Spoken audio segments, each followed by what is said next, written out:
y tenemos el gusto, el placer de estar con el presidente honorario de esta tercera cumbre, el rector de la Universidad Nacional de Córdoba, el doctor Hugo Yuri. ¿Cómo le va, rector? Muy bien, muchas gracias. ¿Cuáles son tranquilo que ya arrancó, que ya pasó lo peor? Pero sí, no, va pasando porque sigue llegando gente, estamos en tema con vuelos, como siempre. Cuestiones de último momento así. Que siempre suceden. Sí. ¿Cuáles son sus expectativas respecto de esta tercera cumbre? Bueno, estas son cumbres muy importantes. Recién lo escuchábamos al expresidente Lagos de Chile, que es uno de los impulsores de estas cumbres. Estas cumbres son oficialmente el órgano de consulta de los jefes de Estado de Europa y América Latina para sus reuniones en el tema justamente educación, ciencia y tecnología. Así que es una gran responsabilidad pensar muy bien porque estamos, como se decía hace un rato, el mismo presidente Lagos, en una época de muchísimos cambios y las universidades tenemos la obligación de técnicamente ofrecerles respuestas a la sociedad, en primer lugar a nuestros pueblos y a la dirigencia política que tiene que tomar las decisiones en estos próximos años. Y a propósito de esto que recién nos comentaba, de que el material, el insumo que se produzca aquí en esta tercera cumbre va a ser material también de consulta de los jefes de Estado.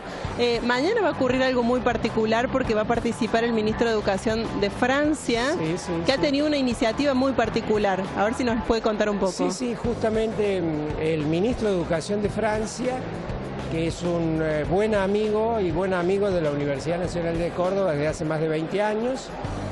El primer acuerdo lo firmamos con él cuando él tenía 30 y algo de años, pero ya era director del Instituto de América Latina de la Sorbona. Ya era una joven promesa. No, más que una joven promesa, ya era director, como le digo, y en todos los medios aparece como el más latinoamericanista de los ministros. Él fue el impulsor académico de estas cumbres, en la primera cumbre de Chile, junto con nuestro representante en Europa, que es Carlos Kenan, es un argentino que ahora es vicepresidente del Instituto de las Américas, que es el instituto del Estado francés relacionado con las Américas. Fueron los impulsores de la primera de estas reuniones que se hizo en Santiago de Chile en 2013.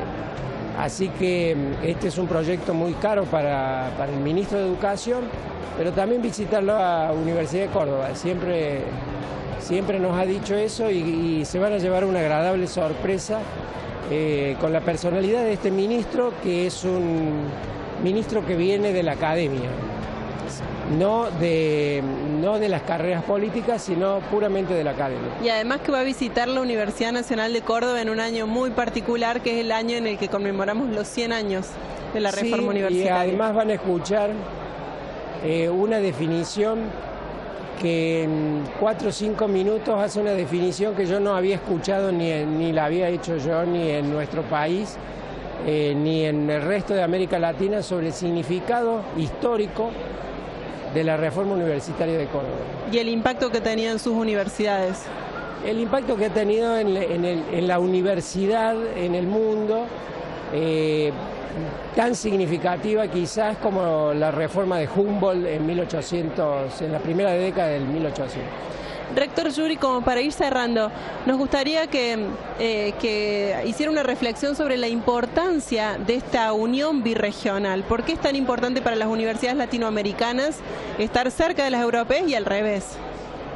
Y además, como ve usted, desgraciadamente el mundo está pasando por momentos convulsionados.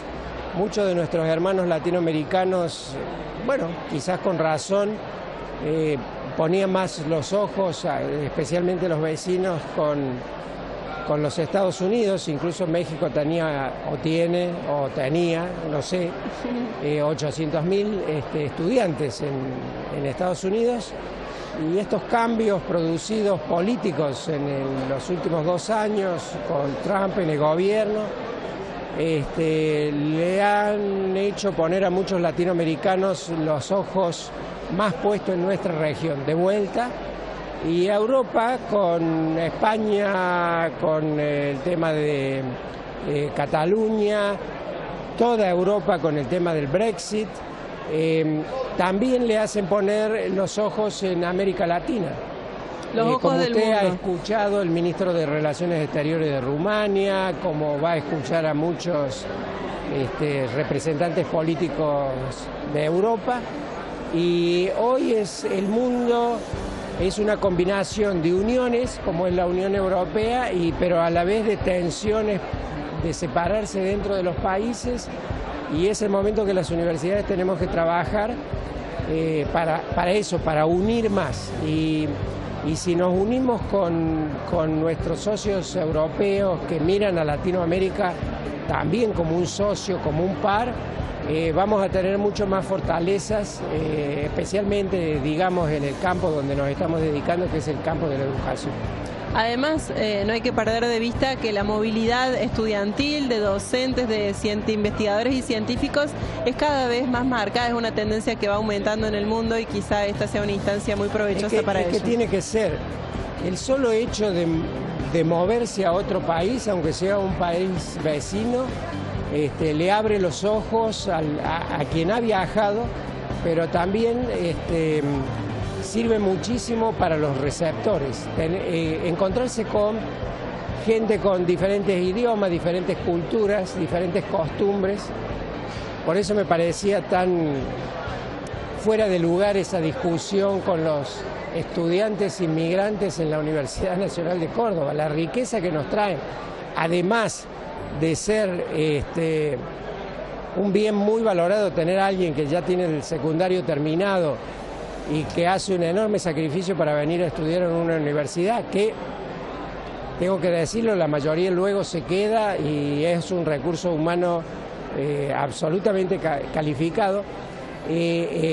Países como Alemania estimula que vengan los estudiantes de otros países, porque el mundo es globalizado y es una parte muy importante de la educación. Primero, para nuestros estudiantes, con el compromiso social estudiantil, conocer a nuestra gente, a nuestra sociedad, a los barrios, conocer cómo viven los argentinos de todos los niveles.